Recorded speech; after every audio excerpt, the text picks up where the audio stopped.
Hey, it's me again. I wanted to just explore something here.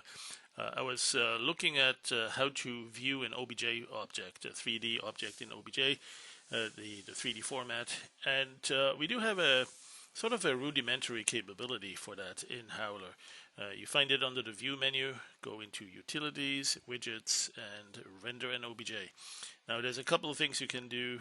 You might see this folder on the geometry foliage. This one is on Steam. You might have the regular version.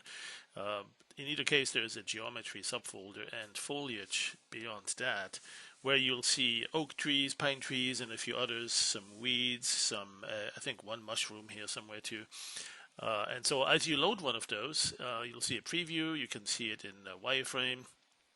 You can, there is a bunny. There's something I created and saved and then put it back in there. And so you can load OBJ files that you created maybe in Blender or some other environments. Some familiar ones. It's not 3D unless you can display a teapot, right? The infamous SIGGRAPH teapot. But the main goal for this is to create these trees with some texture on the bark and some leaves.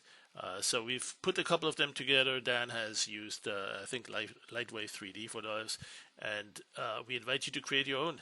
Create some 3D models that are in what is it in OBJ format, something like a Blender, really easy. Oh, a really easy program too, Curvy 3D. You can find it on Steam too. Curvy 3D has a Go version, just $4.99. Really quick and easy way to make some 3D models that you can then take in here. This is a relatively new area, but what you're looking at here is not. This is the 3D rendering of a different type. This is not to import OBJ files. This is based on an elevation map. But the reason I'm showing that is that you have, occasionally you do a rendering and it's absolutely beautiful. Well, so I think, right? And then it's not. Nope. What's that? What's going on? Right? There's some frames that I messed up, or the rendering messed up. Something went wrong during rendering. Look at that. Where is it? There, this one.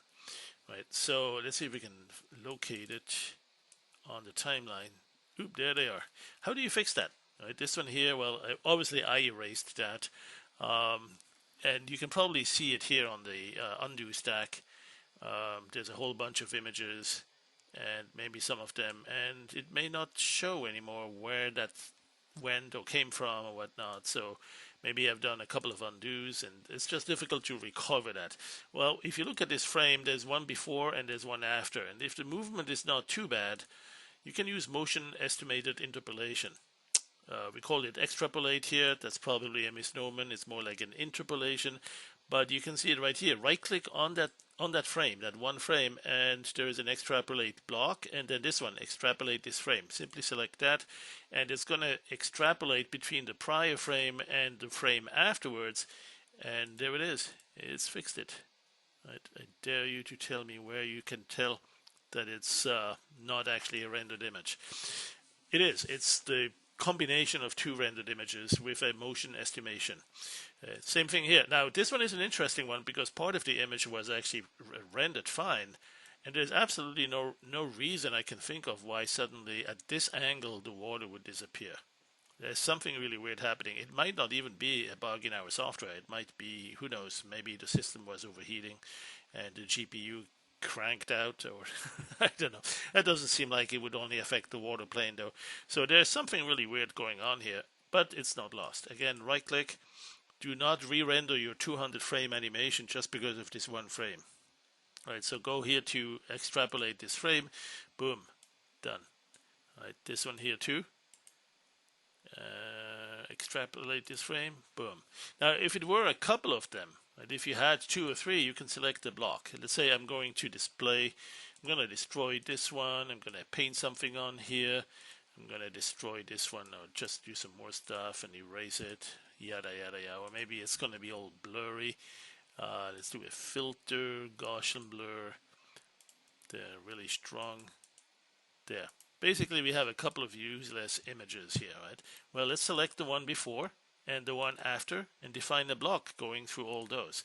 So first we select them right here, the select option, click and drag, select all these. So now I have a block with the proper starting and ending frame. Actually, that one's not good enough. We need to go one more because that one was also a bad one.